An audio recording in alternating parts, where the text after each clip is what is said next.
The last lesson और इसके writer हैं अल्फोंस डॉडेट। उस सुबह मैं स्कूल के लिए बहुत देर से निकला और डांट पड़ने के बड़े डर में था, खासकर इसीलिए क्योंकि मोंस्यू हैमल ने कहा था कि वह हमसे कृदंत पार्टिसिपल पर सवाल पूछेंगे और मुझे उसके बारे में एक शब्द भी नहीं आता था। एक पल के लिए मैंने भाग जाने और पूरा दिन बाहर बिताने के बारे में सोचा। मौसम इतना गर्म, इतना चमकीला था। जंगल के किनारे पर चिड़ियां चहचहा रही थीं और आरे की मिल के पीछे खुले मैदान में प्रशिया के सैनिक ड्रिल कर रहे थे। यह सब कृदंत के नियम से कहीं ज्यादा आकर्षक था, लेकिन मुझ में विरोध करने की ताकत थी और मैं तेजी से स्कूल की ओर भागा। जब मैं टाउन हॉल के सामने से गुजरा तो बुलेटिन बोर्ड के सामने भीड़ लगी हुई थी। पिछले 2 सालों से हमारी सारी बुरी खबरें वहीं से आई थीं। हारी हुई लड़ाइयां, भर्ती, कमांडिंग ऑफिसर के आदेश। और मैंने बिना रुके अपने मन में सोचा, अब क्या मामला हो सकता है। फिर जैसे ही मैं जितनी तेजी से जा सकता था वहां से गुजरा, लोहार वाक्शर, जो अपने प्रशिक्षु के साथ बुलेटिन पढ़ रहा था, मेरे पीछे से बुलाया, इतनी तेज मत भाग बच्चे, तुम बहुत वक्त से पहले अपने स्कूल पहुंच जाओगे। मुझे लगा वह मेरा मजाक उड़ा रहा है और मैं सांस फूलते हुए मोन्स्यू हैमल के छोटे से बगीचे में पहुंचा। आमतौर पर जब स्कूल शुरू होता था बहुत हलचल होती थी, जो सड़क पर तक सुनाई देती थी। डेस्क खुलने और बंद होने की आवाज, एक साथ पाठ दोहराए जाने की आवाज, बहुत जोर से। हम अपने कानों पर हाथ रखकर बेहतर समझने की कोशिश करते और शिक्षक की बड़ी रूलर की मेज पर खटखटाहट। लेकिन आज सब कुछ इतना शांत था। मैंने इस हलचल का फायदा उठाकर बिना देखे गए अपनी डेस्क तक पहुंचने की योजना बनाई थी। लेकिन बेशक उस दिन सब कुछ रविवार की सुबह जैसा शांत होना था। खिड़की से मैंने अपने सहपाठियों को देखा, पहले से ही अपनी अपनी जगहों पर बैठे हुए, और मोन्स्यू हैमल अपनी भयानक लोहे की रूलर बगल में दबाए ऊपर नीचे घूम रहे थे। मुझे दरवाजा खोलकर सबके सामने अंदर जाना पड़ा। आप अंदाजा लगा सकते हैं कि मैं कितना शर्मिंदा हुआ और कितना डर गया। लेकिन कुछ नहीं हुआ। मोन्स्यू हैमल ने मुझे देखा और बहुत दयालुता से कहा, जल्दी से अपनी जगह पर बैठ जाओ छोटे फ्रांस, हम तुम्हारे बिना ही शुरू कर रहे थे। मैं बेंच के ऊपर से कूदा और अपनी डेस्क पर बैठ गया। तब तक नहीं, जब तक कि मेरा डर थोड़ा कम नहीं हो गया। मैंने देखा कि हमारे शिक्षक ने अपना सुंदर हरा कोट, उनकी फ्रिल वाली कमीज और छोटी सी काली रेशमी टोपी पहन रखी थी, जिस पर कढ़ाई की हुई थी, जो उन्होंने केवल निरीक्षण और पुरस्कार वितरण के दिनों के अलावा कभी नहीं पहनी थी।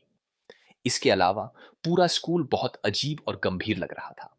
लेकिन जो चीज मुझे सबसे ज्यादा हैरान करने वाली थी, वह थी पीछे की बेंचों पर गांव के लोगों को हमारी तरह चुपचाप बैठे देखना। बूढ़े हाउसर अपने तिकोने टोप के साथ, पूर्व मेयर, पूर्व पोस्टमास्टर और इसके अलावा कई अन्य लोग, सब उदास दिख रहे थे। और हाउसर एक पुरानी प्राइमर लाए थे, जिसके किनारे अंगूठे से पलटे पलटे फटे हुए थे, और उन्होंने उसे अपने घुटनों पर खोल कर रखा हुआ था और उनकी बड़ी बड़ी चश्मे पन्नों पर रखी हुई थी। जब मैं यह सब सोच रहा था, मोन्स्यू हैमल अपनी कुर्सी पर चढ़े और उसी गंभीर और कोमल स्वर में जो उन्होंने मेरे लिए इस्तेमाल किया था, कहा, मेरे बच्चों, यह आखिरी पाठ है जो मैं तुम्हें दूंगा। बर्लिन से आदेश आया है कि अल्सास और लोरेन के स्कूलों में केवल जर्मन पढ़ाई जाए। नया मास्टर कल आ रहा है। यह तुम्हारा आखिरी फ्रेंच पाठ है। मैं चाहता हूं कि तुम बहुत ध्यान दो। ये शब्द मेरे लिए बिजली के एक कड़क के समान थे। ओह दुष्टों, यही तो वे थे जो उन्होंने टाउन हॉल पर लगा रखा था। मेरा आखिरी फ्रेंच पाठ। भला मैं मुश्किल से लिखना भी नहीं जानता था। मुझे अब और कुछ नहीं सीखना चाहिए। मुझे वहीं रुक जाना चाहिए। ओह, मुझे अपने पाठ नहीं सीखने के लिए, चिड़ियों के अंडे ढूंढने के लिए या सार नदी पर फिसलने जाने के लिए कितना अफसोस था। मेरी किताबें, जो कुछ देर पहले तक इतनी परेशानी लगती थी, लेकर चलने में इतनी भारी, मेरी व्याकरण और मेरे संतों के इतिहास की किताब, अब वे पुराने दोस्त थे जिन्हें मैं छोड़ नहीं सकता था। और मोन्स्यू हैमल भी। यह विचार कि वह जा रहे हैं, कि मैं उन्हें फिर कभी नहीं देखूंगा, मुझे उनकी रूलर और उनके चिड़चिड़ेपन के बारे में सब कुछ भुला दिया। बेचारे आदमी, इस आखिरी पाठ के सम्मान में ही उन्होंने अपने अच्छे रविवार के कपड़े पहने थे। और अब मैं समझ गया कि गांव के बूढ़े लोग कमरे के पीछे क्यों बैठे थे। ऐसा इसलिए था क्योंकि वे भी दुखी थे कि वे ज्यादा स्कूल नहीं गए। ये उनका तरीका था हमारे मास्टर के 40 साल की वफादार सेवा के लिए धन्यवाद देने का और उस देश के प्रति अपना सम्मान दिखाने का जो अब उनका नहीं रहा। जब मैं यह सब सोच रहा था, मैंने अपना नाम पुकारे जाने की आवाज सुनी। मेरी बारी थी पाठ सुनाने की। मैं क्या नहीं देता उस भयानक कृदंत के नियम को पूरा, बहुत जोर से और स्पष्ट और एक भी गलती के बिना कहने में सक्षम होने के लिए। लेकिन मैं पहले शब्दों पर ही उलझ गया और वहां खड़ा रहा, अपनी डेस्क को पकड़े हुए। मेरा दिल धड़क रहा था और ऊपर देखने की हिम्मत नहीं कर रहा था। मैंने मोन्स्यू हैमल को मुझसे कहते सुना, मैं तुम्हें डांटूंगा नहीं छोटे फ्रांस। तुम बुरा महसूस कर रहे होंगे। देखो कैसा है, हर दिन हमने खुद से कहा, वाह, मेरे पास बहुत समय है, मैं यह कल सीख लूंगा। और अब तुम देखो हम कहां पहुंचे हैं। आह, यही तो अल्सास की बड़ी मुसीबत है, वह सीखने को कल के लिए टाल देती है। अब वहां बाहर के लोगों को तुमसे यह कहने का अधिकार होगा। यह कैसी बात है, तुम फ्रांसीसी होने का दिखावा करते हो और फिर भी तुम न तो अपनी भाषा बोल सकते हो और न ही लिख सकते हो। लेकिन तुम सबसे बुरे नहीं हो, बेचारे छोटे फ्रांज। हम सभी को अपने आप पर बहुत अधिक दोष लगाना है। तुम्हारे माता पिता तुम्हारे सीखने के लिए पर्याप्त चिंतित नहीं थे। उन्होंने तुम्हें थोड़े और पैसे कमाने के लिए खेत या मिलों पर काम करने के लिए लगाना पसंद किया। और मैं भी दोषी रहा हूं। क्या मैंने अक्सर तुम्हें अपने पाठ सीखने के बजाय फूलों में पानी देने के लिए नहीं भेजा? और जब मैं मछली पकड़ने जाना चाहता था, क्या मैंने तुम्हें सिर्फ छुट्टी नहीं दे दी?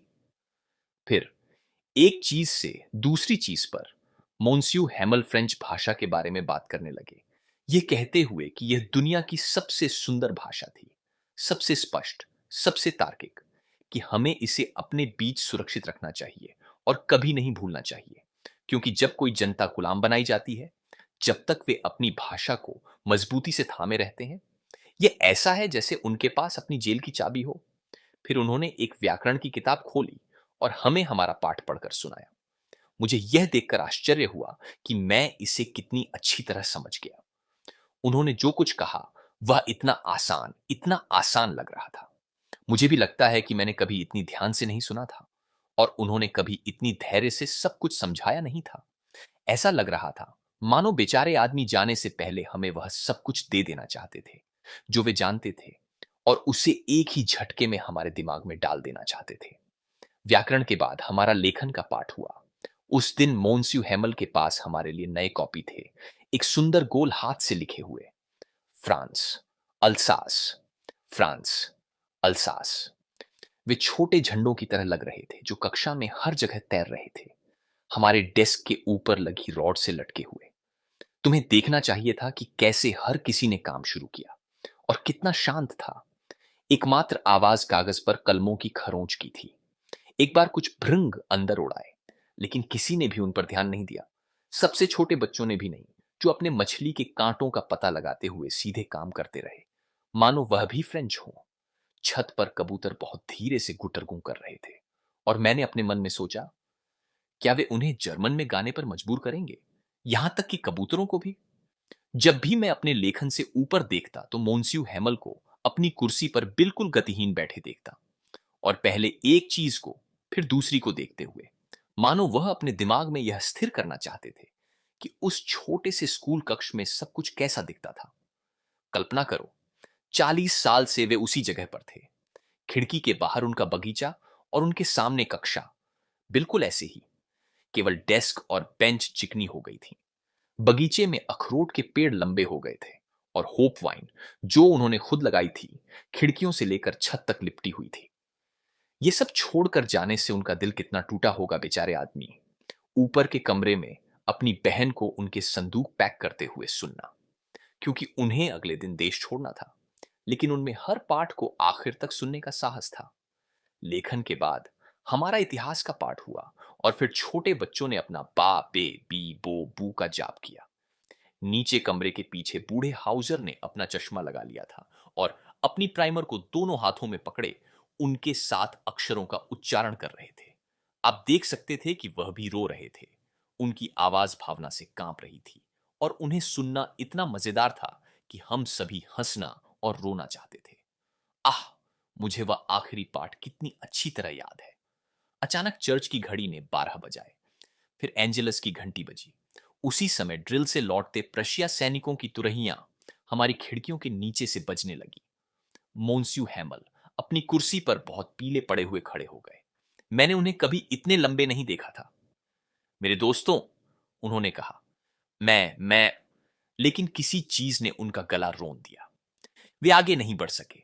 फिर वे ब्लैकबोर्ड की ओर मुड़े, चाक का एक टुकड़ा लिया और अपनी पूरी ताकत लगाकर जितना बड़ा लिख सकते थे लिखा, विवला फ्रांस, फ्रांस अमर रहे। फिर वे रुक गए और अपना सिर दीवार के सहारे टिका लिया और बिना एक शब्द कहे उन्होंने हमारी ओर अपने हाथ से एक इशारा किया। स्कूल छुट्टी है, तुम जा सकते हो। ये कहानी हमें सिखाती है कि भाषा केवल पढ़ाई का एक विषय नहीं होती, बल्कि वह हमारी पहचान, हमारा इतिहास और हमारी स्वतंत्रता का प्रतीक होती है। फ्रांस की तरह हम भी अक्सर सोचते हैं कि हमारे पास अभी बहुत समय है, हम कल सीख लेंगे, बाद में समझ लेंगे। लेकिन जब वह समय हमसे छीन लिया जाता है, तब हमें एहसास होता है कि हमने क्या खो दिया। एम हामेल जैसे शिक्षक हमें यह समझाते हैं कि एक सच्चा शिक्षक केवल पाठ नहीं पढ़ाता, बल्कि अपने ज्ञान, अपने धैर्य और अपना पूरा जीवन अपने विद्यार्थियों को समर्पित कर देता है। ये कहानी यह भी बताती है कि जब किसी देश की भाषा उससे छीन ली जाती है, तो उसकी आत्मा और उसकी पहचान भी धीरे धीरे कमजोर हो जाती है। इसीलिए अपनी भाषा का सम्मान करना, अपने सीखने को कभी टालना नहीं और अपने शिक्षकों के योगदान को याद रखना, यही इस कहानी का सच्चा संदेश है। धन्यवाद।